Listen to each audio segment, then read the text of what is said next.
Hello, everyone, and welcome back to the Talking Ballax podcast. But this is part 2 of where the title was won and lost, and unfortunately, this is the where the title was lost sections. But I'm joined by Den from the Sideline Talk Podcast. Den, how are we doing? All good. Other than the obvious, it's a bit of a shame that we didn't get it over the line and that the bubble bursted when it did. But yeah, other than that, all good, mate. Football's football at the end of the day, ups and downs. Yeah, I understand you're a little bit feeling a little bit tender today. Is that right? Yeah, just a little bit. Yeah, that's an understatement of the year, I reckon. Well, to be fair, like I said, like we said off air, bank holiday weekend, last game of the season, like it's a dangerous one, and I think I know what they doing to us. 20-degree heat as well. There's probably a few sore heads in different parts of the country. Definitely some on Merseyside, definitely some in Leicester, but for very different reasons. Like it was a bit of a weird one in the end yesterday, wasn't it? I mean, like it felt a little. I mean, when I watched the highlights, I mean, obviously you're a much better team than I was, and your circumstances are very different. But it felt a little bit like our game in the sense that like just all the pressure was off, so you just played good football and you played well. And it's like for us, obviously, like it didn't matter what we did really. If Everton won, it didn't matter. Same for you, like all the pressure's lifted. You can just play football with no expectation. Like, is that how it felt at the game, or was it a bit, or was it just a really good performance? I think that was it. Yeah, you could tell that the pressure had the weight had been lifted off of their shoulders. Bit similar to last season when top four was gone by the end of by the last game, and then we played Everton and we hammered them 5-1. So yeah, I think a lot of people saw that coming yesterday. Quite a lot of the fans that I was speaking to had similar outtakes that it was going to be a 3 or 4 goal or even 5 goal cushion. So yeah, I mean it's good. It's just it's a good way to end the season on a high. Really delighted for Granit Xhaka, and to be honest, it's just a shame that the day wasn't what it was supposed to be. But let's talk about Xhaka then, because I know, like, obviously from the outside looking in, we all remember the him getting subbed off and like getting the pelters from the crowd and giving it back as well. Like, what's he done to like get back into everyone's good graces? Because, like I say, from the outside looking in, like it looked like that relationship was done, but now he's leaving. He seems to be leaving on a real high. Like, what do you think it is that's led to that? Oh, definitely. I think it is the performances. He's definitely switched into a new gear in the last 2 seasons. Last season in particular, I thought he was brilliant.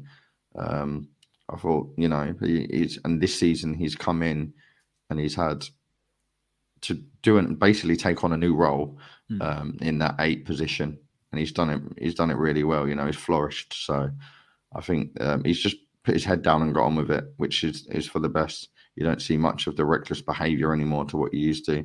Last season there were some stages where you were seeing it. I think there was a game against Liverpool where he just lost his head. But yeah, I think it is the performances on the field, and that is what us fans are going to care about the most. Myself, I wasn't at the game, so I can't say I was there to sort of feel the anger that the fans did at the time. Obviously, I didn't really agree with it, but he's definitely, redemption at his finest. He's definitely paid his dues. Let's just say, I hope he goes on and does brilliant stuff in Germany. I think he will. I think he's an outstanding player, and yeah, like you say, last season, a lot of fans were ready to say goodbye to him. First player they would have probably shut the door on. And now it's really gotten to see him go because we're short enough as it is. So we're just going to leave ourselves needing even more depth. Yeah, I think he's one of those players, isn't he? Where he's always been a proper heart on his sleeve kind of player. And that can kind of work 2 ways, can't it? Because if you play him well and you're reasonably disciplined, but you're aggressive and you're really passionate about the club, people buy into that. But when you're playing badly and you're ill-disciplined and you get suspended a lot, like he was doing, it's quite easy to turn. But then he's managed to turn it around, and that's testament to him and the strength of his character as well. So, I mean, you can understand why people are sad to see him go. Well, I'll ask you. I'll put it to you because I really don't want this to be like, I know this is the where the title was lost section, but I don't want it to be really negative because you have had an amazing season. Like. Yeah. But would you like to start negative and then end positive, or start positive and negative? A bit like the season, I suppose. There's been some ups and downs. Like I've seen a lot of takes on social media over the last few weeks, just going off of City's form. City are outstanding, And a lot of people are inclined to believe that we done well to finish second to a City team that they are, because they were a great City and a brilliant City last season. Haaland's just come in and put them up a notch, if that was even possible. You know, people like Jack Grealish, absolutely great year for him. He's really found his feet there finally. And Alvarez as well, you know, they've got the players there. But for me, I think even City being as good as they are, we still had plenty of opportunities to get it over the line. There's certain games which I look back at now, and I'm probably going to think about it all summer realistically at the back of my mind. Like, there was Brentford at home where we dropped points. There was the 2 Southampton games. We didn't even get 3 points against them this season, and they've been relegated for the last 4 or 5 weeks now. So that goes to show, you know, those games where we slipped up really, really ended up having an impact. West Ham away, it is a shame. But again, like you say, it's been a great year and no one expected it. But I don't think not expecting it is a reason for people to sort of sit back and accept that we blew it, because it was a chance we're not going to get for a long while. I personally don't think. I think next season teams will come back up again. The likes of Liverpool, I can't see them having another season like they have just done. You know, missing out on top 4 would have been absolutely devastating for them. They're going to go and sign in the summer, I'm sure.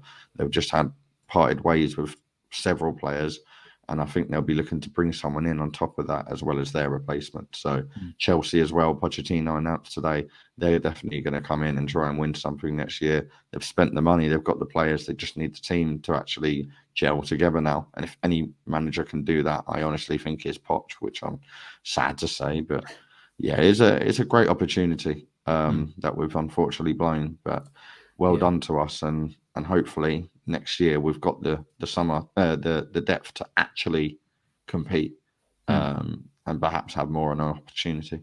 Yeah, I think like the way the season's ended really leaves a bit of a sour taste in the mouth, because I think if all of those results happen at different stages of the season, let's say like the West Ham game happens in October and the Southampton game happens right back from the end of the World Cup, rather than all happening in this period at the end of the season, people would look at it differently. But the way that it's kind of, it really has tailed off towards the end. Like at one point, I mean, I wanted you to win the league, like, and I said this openly to Alex in part 1. Like, I think we all kind of secretly hoped that you would win it over City. But does it feel?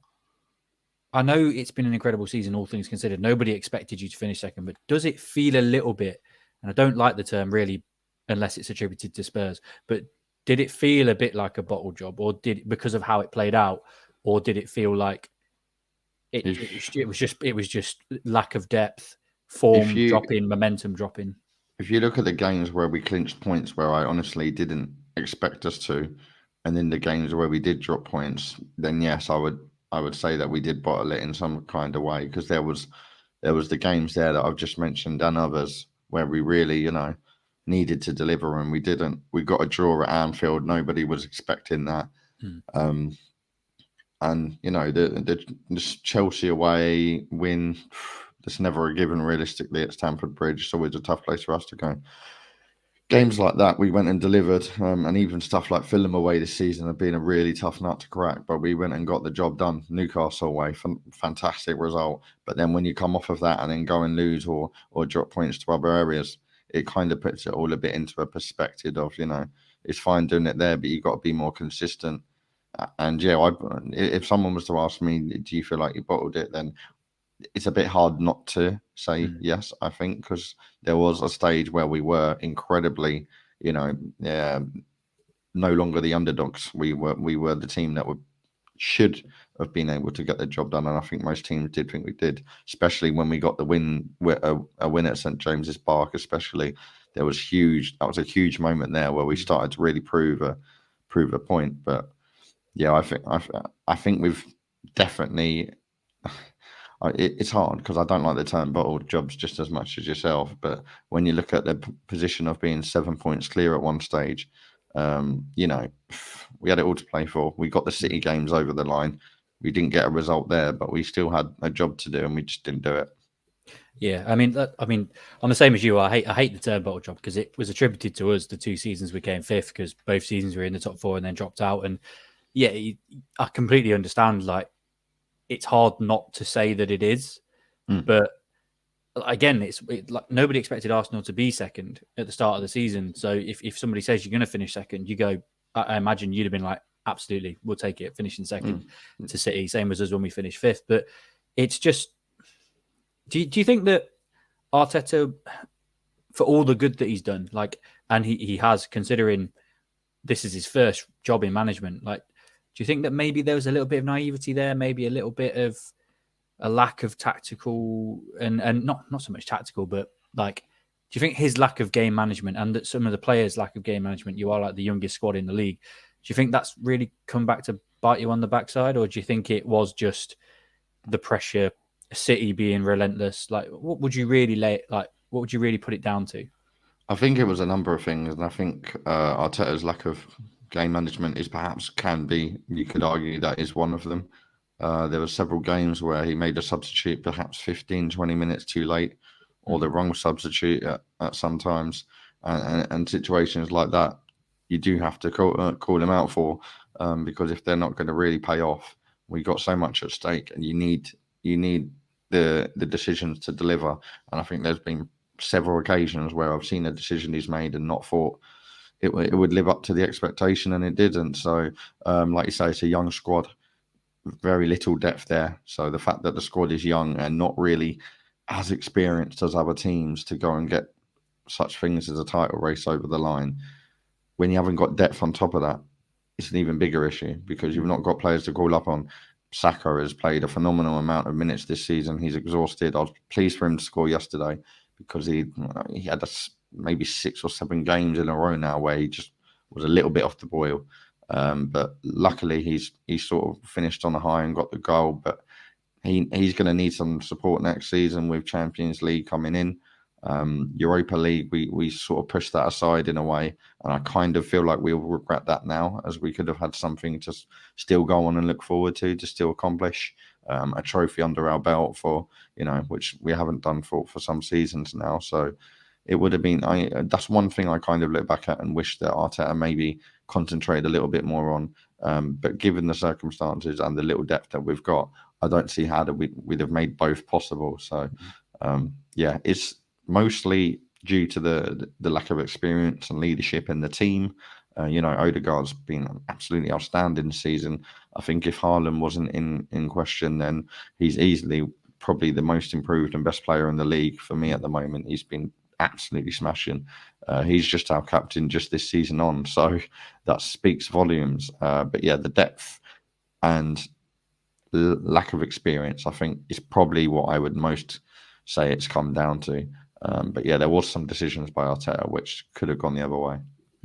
Yeah, to be fair, I love Martin Odegaard. Like, I'm my part Norwegian myself. Like, I'm on my mum's side, so it's like seeing 2 Norwegian players absolutely killing it in the Premier League is massive. Like, and it's weird because they probably won't really achieve anything internationally, will they? So yeah, it's a bit unprecedented, isn't it? It's a bit like like when you had your Ibrahimovic for Sweden. Yeah. It was like, oh, you're never going to get the job done there, but you're going to do well in your league, sort of thing. Yeah, but I think he's been brilliant. I think you're absolutely right, though. Like, we when we did our sort of team of the season, it's a couple of weeks ago, but usually you can say team of the season in about game week 35 or 36. And me and Euan were both like, yeah, Odegaard. He was one that we put straight in there. It wasn't even a conversation because he's just been phenomenal. Do you think that? Do you buy into the whole like winning breeds winning sort of attitude? Because I think you bowed out of the League Cup, FA Cup, and Europa League quite easily, and not that. I mean, obviously they'd have added games with your small squad, but if you weren't going to win the league this season, because against Man City, that's always a really challenging task, could getting over the line in one of those with this young squad just give them that taste of success that drives them on again? Because I think actually watching those, because I watched all of those games, I watched the Sporting Lisbon, I watched both legs, I watched the FA Cup game against City. Like, I didn't watch the League Cup one, but I watched those 2, and it did seem like you kind of bowed out a little bit. Would you agree with that? Do you think that would have made a difference long term, or do you think it was the right thing to do given the opportunity that you had to win the league? I think with the FA Cup, it just came down to the case that City are a better team. We kind of didn't really have much choice there. The squad we put out was good enough, and I thought we actually showed a good performance. It's just a case of City having the skills and quality to do it. I mean, when they played Chelsea the other week, you only have to look at their bench they're on just to see how ridiculous it is in comparison to the likes of us, where if we lose Saka, it's a very big problem. You're taking the glue out of the team, realistically. And there's no one really to come on and show for it. But City can make changes like that, almost an entire 11 of world-class players, and still get a job done against a team like Chelsea. So I think the League Cup, I do think we feel like we threw it to Brighton. We just sort of gave it away to them with the squad that we'd put out, kind of sent a message that we don't really need this, which I'm always inclined to disagree with, because it's a trophy at the end of the day. And like you say, it's a confidence boost for any of those boys out there on the field. I think, yeah, I find that, like, not to make it too much about Leicester in this conversation, but like a lot of those players that won the league and then obviously won the FA Cup, you get that taste of success. You want to keep it going. I think, but I just think it was such a big opportunity, wasn't it? Like when our Arsenal, because like you say, everyone's going to come back strong again next year. It was such a big opportunity for you to try and win the league that it would be stupid not to go for it and give it everything, really. So you can't knock Arteta for that, but also, again, everyone's going to come back strong again next year, and that's it. That's in all competitions as well. But we'll step away from the negatives. We'll actually talk about the positives, because let's be honest, like, this is the best Arsenal team there's been for a long time. What has Arteta changed? Because obviously it was 8th, 5th, now 2nd. Like, what has really changed over that time period? Like, since he came in to now, what's the biggest thing that he's changed about it? I think he's just got the players to really mould together in a sort of way. The signings of Jesus and Zinchenko obviously allowed us to sort of create a new game plan, I suppose you could call it. You've seen us play much different football now to what we were before, which I think works a lot better. Last season, when we were used to Lacazette in the front line, it didn't really work, perhaps too defensive. I mean, we've just already broken our goal scoring record for a Premier League season, 88 goals yesterday. Record was 87, so speaks volumes. We're actually scoring goals this season, getting jobs over the line. I think we've won 5-0 2 or 3 times now this season already, so you weren't seeing that last year. We weren't seeing the numbers. People like Martinelli as well really improved under Arteta. A few seasons ago, you wouldn't really put him in certain conversations, but now you have to. I have to admit, I can't think of many left wingers that have done a better job than him this season. So, yeah, I think he's just got them to mould together well.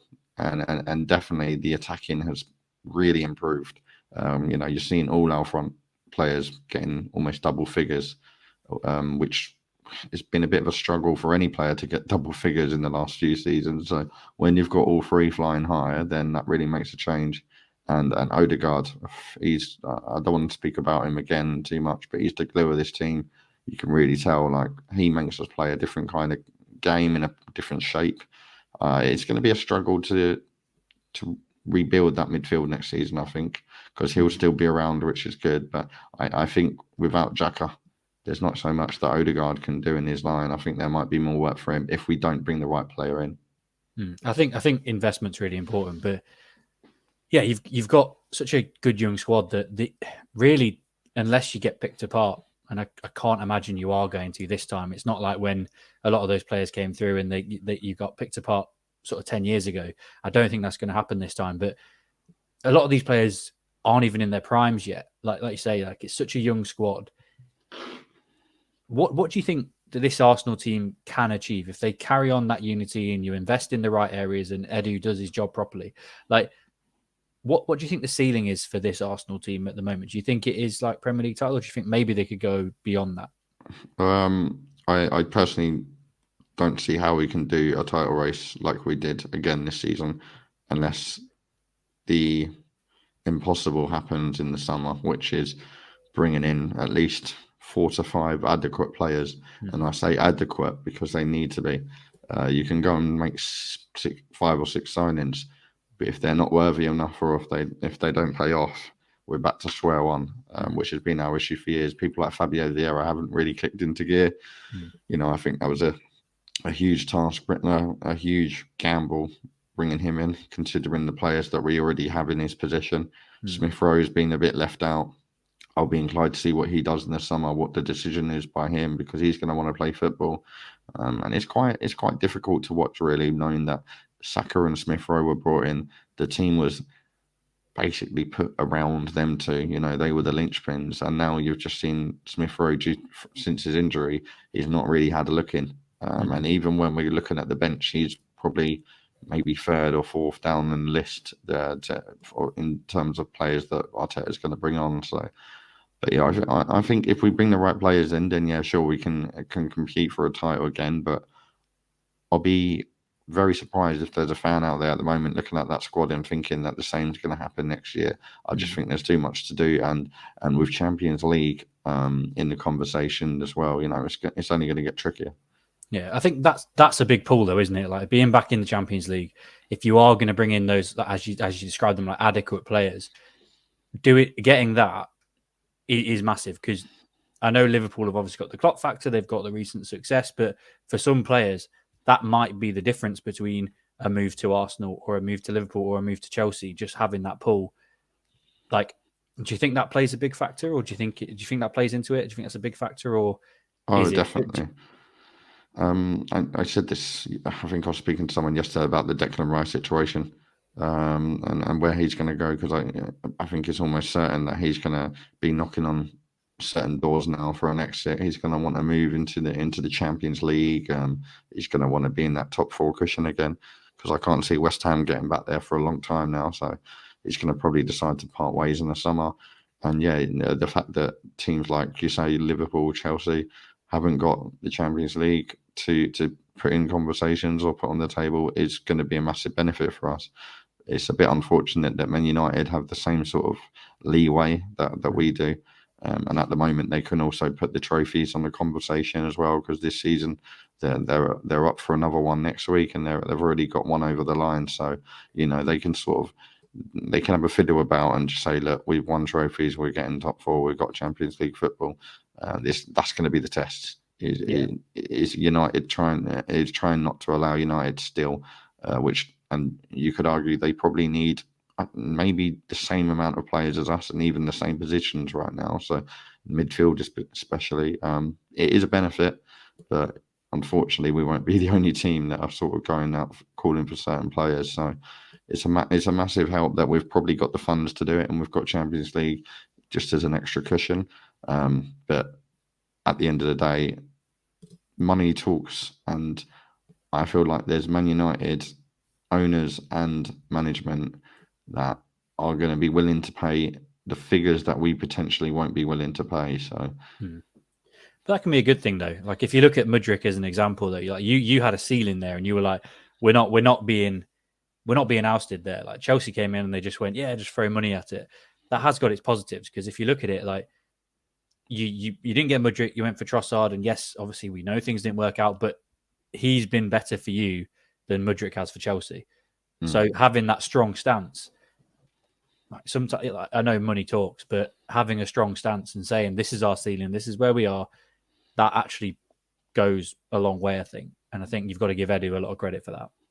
Yeah, I agree, and I think it sets a bad precedent if you just tend to give in to these agents and these players, because once you do it for one, the rest are going to come and want that exact same treatment, shall we say. But like Saka with 300 grand a week he's on now, it'll be interesting to see what the next steps are for certain other players. I imagine Odegaard's going to probably be knocking on that same door and wanting the same sort of money, or even potentially more, based on the leadership he's given the team and his importance in the squad. So I think I'm glad that we're not one of those teams that just go out and throw 80 mil at any old player.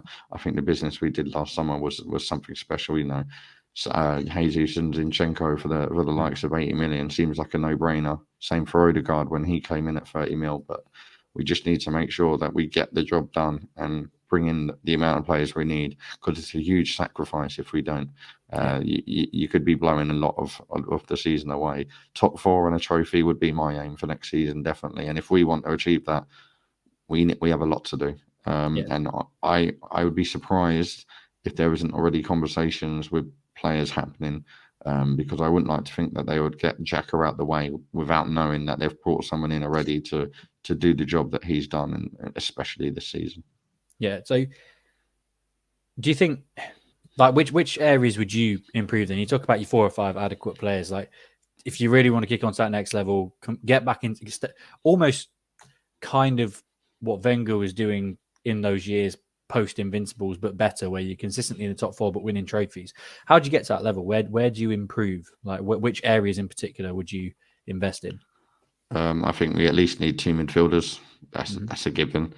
I like Jorginho, and I think he is good enough for a squad player, but we need players that are going to be able to compete at the level week in, week out. Losing Xhaka is obviously one gap that needs filling. Partey seems to be a bit injury prone, and I don't know how much longer he's going to have left with the club. So you could argue we need more depth there as well as Jorginho. I imagine El Nene's gone in the summer, I think. He's had a long time out injured, and they're probably just going to bite the bullet with that one now. So we'll need at least 2 or 3 midfielders. Definitely depth for Saka. That's a no-brainer there, because we can already see the struggles, and once you get into Tuesday and Wednesday night football, it's only going to get more difficult for him. I would like to see a left back come in, because I'm not sure where Tierney is headed. I sensed something yesterday that there might be a potential deal going on, because there isn't many good left backs in the league, and he's one of them that's not getting game time at the moment. So I wouldn't be too surprised if he leaves. I wouldn't like him to, though, because I feel like we only really have him as an adequate left back at the moment. Zinchenko plays more of the midfield role. He's not the defensive player that Tierney is. So leaving us shorter than we already are in that position is going to be a huge risk. But a left back, right wing, and midfielders, definite. The sort of areas that I'd like to see us focus on. To be honest, you could argue all over the field, because there's a lot of places where we haven't got the perhaps depth that we should, and in the middle line there's going to be a decision that needs making on Balogun and Eddie, so that will be another position where we need to step up. I'd definitely take Balogun on loan again in the Championship next season, but he'll probably go to a lower league Premier League club, I'd imagine, unless you keep him, obviously. But I'm surprised you didn't say a centre back, because I think, not to revert it back to the negatives again, but I do think that, I mean, a lot of people are kind of not talking about Saliba in the same way that they were maybe 5-6 months ago. But if anything, him coming out of the side showed how good he'd been, because your, for want of a better term, collapse coincided with his time out of the team, didn't it? So I'm surprised that you haven't, because Holding, he wasn't good enough as a title. Like, maybe he's a good enough player to be a squad player in a top 4 side, but he's not good enough to title chase, is he really? And I think I was more inclined. I was kind of like twisting and turning about that position, because I think White might move back there next year. Yeah. So we'll have a little bit more depth to focus on in that area again. I think Tomiyasu is going to come back in and potentially compete for his role again. I'd like to think he can do it, but I think there's way too many areas at the moment that we need to focus on for centre back to be our pursuit. I think we need, while we've got people that can play there, potentially we need to focus on the other areas first. And sure, if we've got the time and the money, I'd like to see another one brought in, because, as you say, Holding and even Kawhi, I don't think he's really living up to the standard of Champions League football. So, there's definitely a position there for somebody if we have the funds to pursue it. Yeah, it's one of them, isn't it, where if you really want to kick on, like that's what Man City do so well. Like, you look at them giving you Jesus and Zinchenko, and earlier in the season everyone was like, that's a mistake. But now, like, it's borne fruit for them how they've moved those 2 players on. They managed to invest that money into Haaland and other areas. Like, you almost need to do that and go, do you know what? Yeah, Holding, well, one of those 2, Holding, if you're maybe not quite good enough, we'll move you on, and that opens up funds to invest in another part of the squad. So, but we'll see, because ultimately, like you've said, the thing that let you down this season was your depth. You're going into the Champions League where you want to try and go deep in that competition as well as in the league. You need depth again. So maybe this summer's not the right time to move him on, but maybe the following summer perhaps. But as you say, if things become available and things change, then that might change. So one thing that I find really that has really improved about Arsenal this season is the home support. Like I feel like I went in the last time I went to the Emirates was 2018. I think when you beat us 3-1 and Urza was just phenomenal. Like I went that it was a Monday night game. Should have had a Stonewall penalty when it was 0-0. Somebody like playing volleyball in the penalty area instead. But that's irrelevant. The atmosphere then, even though you beat us 3-1, I just thought it was a bit flat. But like there has been like a clear and obvious change. Do you think that's down to? Do you think that Ashburton Army have kind of inspired people to the whole ground to get into it, or do you think it's just the performances on the pitch? Yeah, I think the performances, and yeah, I've got to give credit to AA. I'll take my hats off to them. I know there's a lot of speculation and rumours around what it is they actually bring to the stadium, but I like what they do. I know quite a lot of the lads within that group as well, and they're a great bunch. I know a lot of people say like, why do they hide their face or whatever, but they are a great bunch of people, and what they're doing is just adding, it's just the icing on the cake, because the atmosphere has been phenomenal this season, and I'm never going to knock people trying to lift it up a gear even more. So I think the performances have done it, but there was just a lot more hope and belief around this team now.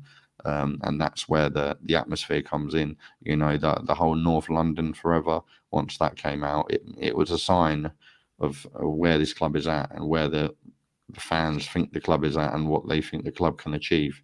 A lot more hope and ambition throughout the fan base and the players themselves, I think. Whereas last year, not getting top four was a huge knock. So it's good to see that we are like this now, because I know how much that really affected everyone last year when we lost it so late. Yeah, I think it's just been really positive, and it's something actually I think that we should embrace more in this in the country is the fan culture. Like you look at Germany, like obviously having been to Dortmund numerous times, like I've been in the Yellow Wall, like, and that's encouraged over there. Like it's a 28,000 person stand. It's all stand, and over here I feel like we're almost micromanaged too much. Like Leicester have tried doing like an all standing area this year, and it's just been a lot of fans have been really negative about it, and the club have like managed it really poorly with increased police presence in that area and stuff. And it's just, you want to embrace that side of things. You want there to be an atmosphere at games, particularly in a lot of these stadiums where they are soulless bowls, really, aren't they? Like it's kind of they need all the help they can get in a lot of these situations. I fully back it. Like I know a lot of people have been really cynical about it and been critical of it. I fully back it. I think they've done a really good job, because it was one thing that was thrown at Arsenal over recent years was the atmosphere is pretty poor. So the fact that they've turned that around is really good. But we'll finish the Arsenal chat on this. Where do you think you finished next season? Like what do you think is what do you hope? I'll give you like two predictions. What do you hope will happen? And realistically, what do you think will happen? We'll start with your hope. Where do you hope? Or what do you hope will happen next season? I'd like to think they're in the same positions, so it's going to answer two of one. But I'm just looking at all the teams we've spoken of that have sort of fell off and that are going to come back up. I think there'll be another surprise maybe next year as well. I can see perhaps Brighton. They're going to have a lot of money to spend in the summer. I'm actually really excited to see what they do. They'll be the first team I'm looking at, other than Arsenal, obviously, on the directions and the players that they bring in, because they'll lose Saido and McAllister. That'll bring in a lot of money for the business. I think based on that and based on the likes of Chelsea and your Liverpool, I would hope third and potentially an FA Cup. I think that would be enough for me. I just really can't see City switching off. I had this sort of theory on how once teams get stuff over the line, they can sometimes sink a bit. Happened with Liverpool, it happened with Chelsea. I think it was the season where they won the league, and then the next season they really fell apart. I don't know if that's going to happen with City once they win the treble. I hope it would, because it is kind of getting it would be refreshing to see something new, but I just can't see it. And even so, I think they'll still be up there if they weren't to win the league anyway. But I'd like to say third with an FA Cup. That's my hope. My prediction, I think we're going to struggle to clinch top four again, because we're going to need to make Champions League priority. And if we're going to go out for another cup as well, because I can't see us winning that, it's just too early, too soon, then FA Cup, we're going to need to step up in that competition and start remembering the trophy and the competition that it is, because it's our competition at the end of the day. We've won it more than most clubs. So yeah, I'm going to probably say fourth and maybe the FA Cup. I'm just not sure. There's a lot of work to do. Yeah, I think getting back into top four regularly is, again, as an outsider looking in, tell me if I'm wrong. I just think for a club of Arsenal stature, you have to be playing at Europe's top table, don't you? Really, and you have to be dining at that table, and you haven't been for so long consistently that just getting back to that level consistently is huge. And then hopefully, like you say, a few trophies go along with that. But it's interesting you say how like the FA Cup is your competition, because I can't remember who I was talking to, but I think it was on a podcast, and I was saying like every club seems to have like one competition that they're really good at. Like City's is a league, obviously. Like Chelsea's, you'd argue, is the Champions League, or like not necessarily that, but European cups. Like yours is definitely the FA Cup. Like I'd say if any club owns that, it's definitely Arsenal. So I think it was. I was talking about our FA Cup final, like playing Chelsea. I had a bit of hope when we went into the game. If we'd have been playing you lot in that final, I'd have been like, yeah, we're going to lose this, because it's that mentality of getting you over the line. Which is why I found it odd that, like you said, I know it was Man City, but that's why I find it odd that you didn't maybe go as far in that competition as possible. Because for City, they love winning trophies, but they're not that bothered if they don't, because they know they'll be close the following season. Yep. So, but yeah. I mean, that's all the questions I kind of had in my head. But we do a feature on the show called, I don't know how, if you've kept up to date with it, then, but we do a feature called Obscure Footballer of the Week. And what this would be the third one, because I did two with Alex, because he got one really quickly earlier. So it's really simple. I've got one Arsenal footballer and one random Premier League footballer. If you get the Arsenal one really quickly, I run off some stats as like clues, and you have to try and guess who it is. Can I see a game? Yep. Why not? This will be interesting. So I've gone for an Arsenal one. It's really difficult to come up with like really obscure Arsenal players. I feel like this guy is like reasonably obscure. I feel like people have maybe forgotten about him, but I'm not an Arsenal fan. You probably get him like that, just like Alex did. But I have got a backup one, which is a generic Premier League player afterwards, if you get it really quickly. So we'll see how it goes. First clue. Nobody has got it off this yet. So if you do, then I'll say you've won the whole game, the game as a whole. He was born on the 25th of February, 1983, making him 40 years old. 40 years old. Okay, well, that rules out a lot of the team. Yeah, so it's an old one. But he was born in Rio de Janeiro in Brazil. Brazilian, 40 years old. So this isn't someone that... Is this someone in the current? It's a previous player. Sorry, I should have specified. This could be any Arsenal player. Yeah, sorry. Should have specified that, yeah. He played 319 career appearances, according to Wikipedia, scoring 140 goals. So nearly 1 in 2. That's not a bad record. Brazilian 40. I'm just trying to think of Brazilian goal scorers for us. It shouldn't really be that difficult. I might be about to throw a spanner in the works. I started my career in 2001 at Dynamo Zagreb. Dynamo Zagreb. Brazilian. We haven't actually had that many Brazilian players. This is what's annoying me. And I represented the Croatian national team 64 times, scoring 29 goals. So he was born in Brazil, but he represented Croatia. 40. Christ. I'm not going to get this, am I? To be fair, this was one that I was really banking on actually tripping a few people up, because I was reading through the stats being like, I don't know, I joined Arsenal in 2007. I only played 41 games, scoring 7 goals. So this is still the same player, I'm guessing. Mm-hmm. 2007, Christ. I'm trying to think. 2007, I was. What was I feel like I really started going to the games as well. Give you an next clue. I left in 2010 to join Shakhtar Donetsk. Brazilian. It's obviously a midfielder, I'm assuming. No. He was a striker. Brazilian striker, 40 years old. I mean, technically Croatian striker, but yeah, Brazilian Croatian, that famous combination. Yeah, the one that you hear of many times. Oh my God, this is actually really annoying me. Stuff like that. I mean, I suppose that's the whole point of it, is to be difficult. There is one more clue, but if I give you this clue, it probably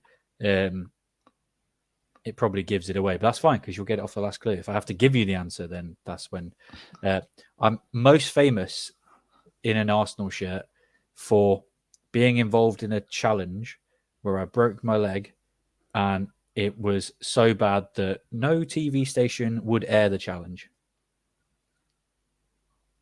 against Birmingham City. Oh my God. I know exactly who you're talking about. I just can't think of the name because I remember the challenge specifically. Against Birmingham. You know what? I forgot they even were in the Premier League at some point. Don't tell me. Let me work on it. I'll see if there's any more. I'll see if there's any more clues I can come up with when he was at Arsenal. If there's anything else that stands out. That's the only thing I really remember him for. You've got a good memory.